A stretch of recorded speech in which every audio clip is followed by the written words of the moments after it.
ngir dara bañ leen rëcc ci ay information abonné leen ci Kodiolé TV bindal ci barre de recherche ci YouTube Kodiolé TV bësal s'abonner bësal cloche de notification bi ngir lépp lu ñu dugal nga jot ko ci saa si Kodiolé TV votre chaîne préférée Kodiolé TV sunu moomeel. kon mbokk yi xasida gi gu gàtt la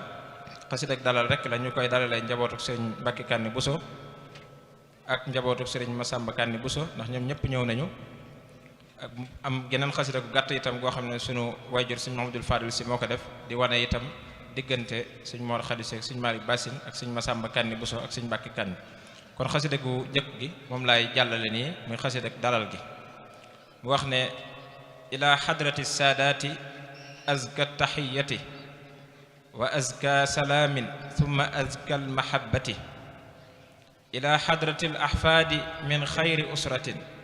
aluufu ixtiraamin bal aluufu masarrati ataytum fa qulna marhaban marhaban bikum ila daarikum tajsiida macna aluxuwati ataytum fa xalla albishru fiina bifadlikum wa faaraqana حزن على كل وجهته فهذا لقاء بارك الله من سعى لإكماله من خطوة تلو خطوته لقاء يزيد الأسرتين ترابطا حفاظا على أسمى وأغلى الوصية بنى شيخنا في سه وفي بصما بنى وقدمتم بتجديد المباني بحنكته بنى شيخنا فيسه وفي بصما بنى وقمتم بتجديد المباني بحنكته وفرحتم الأجداد فيما فعلتم ولقنتم الأحفاد درسا بهمته ستحظون بالذكر الجميل أحبتي على طرة التاريخ يا خير إخوتي فعنا جزاكم ربنا الخير دائما ومد لنا العمر الطويل بصحته بجاه خديم المصطفى فخر أمتي عليه سلام بعد أزكى التحية kon xasida googu la Serigne Salih Touré def di sët ci Serigne Mor Khady ak Serigne Malick Bassine mooy xasida ak dalal gi ma jàllale xasida gu mujj gi moom it bayit yu gàtt la sunu wayjur Cheikh Mahamadul Fadil si def ko di ci wane jaar-jaari mag ñi ak seen ànd ak seen dëgëru relation xasida gi tàmbalee alhamdulillahi ala rijali man bilxadimi wathiqu bilbaali ani shaqiqayni albusuubiyayni ma tawamay muxtaari duna mayni fahum Masamba summa Mbakke Kanni wa Moor Xadin wa Malikin dil jinni ijtamacuu yowman ala alxadimi فقال ما قال مع التكريم فأحضر الخديم للرجال مأدبة الطعام بالنوال فقال قد بشرتكم بالجنة بعد الممات بالنبي ذي المنة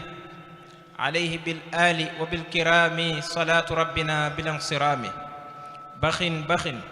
للأهل في التجديد ما قد جرى من قبل في الأجداد جزاكم خير الجزاء ذو الحال بما فعلتم صلة العيال في عصر جمعة أولى الجمادة من عام زمتش جكن تمادى عليهم رضوان ذي الجلال يلحفنا بهم مع الرجال والسلام عليكم ورحمة الله تعالى وبركاته بسم الله الرحمن الرحيم مسانتا تبوري الله ak yónnenam tofal ca Sëriñ Bamba may ab dagam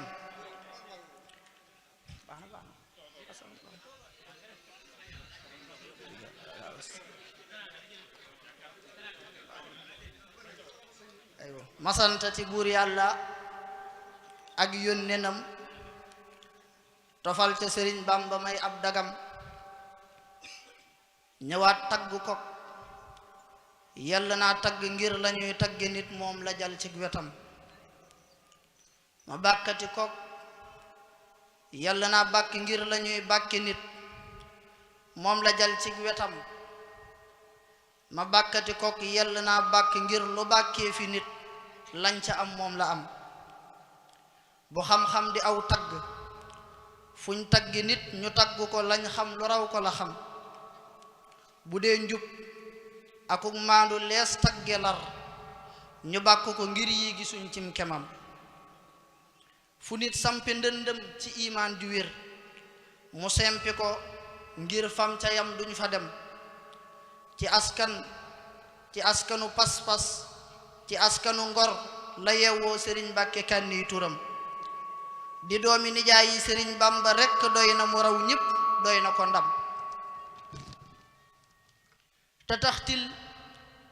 ku peese ko cim njàng xam ne cim njàng yombul mu làq ca kem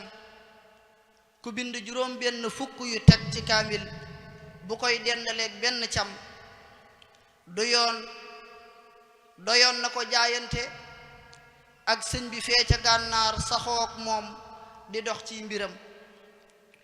doyoon na ko bokku ca fukk ña sëñ bi tànnal ca àjjana caabi këram ashaara ila annahu taabiun muridun lahu saadiqun muhtaram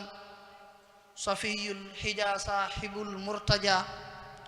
safiyul xija xaasidul murtaja aminun naja mustajabun alam doyoon na li sëñ Bàmba seede ne kooku saab taalube wax la jot yomb la am doyoon na li sëñ Bàmba seede ne kooku saab taalube wax ju yomb la am lu waay am ci Seex Bàmba am na ca cër bu doy lépp pi dundam ci moom rekk la jëm ci ji wax lañuy xëy di fàttali kooka màggal di ñaan am ci bis bi ngërëm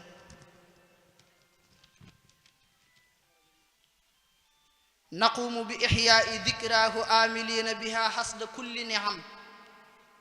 na buur yàlla sotti ko waaxi ngëneel te yokku ko xéewal bu yaa ak ngërëm te taas nu ci barkeem saxal ñu ci yéenu njub def ñu ñuy xëy di roy ay jëfam bi jaahi nabi salli rabbi alayhi wa sahbi wal xaadimi al muhtanim assalaamu aleykum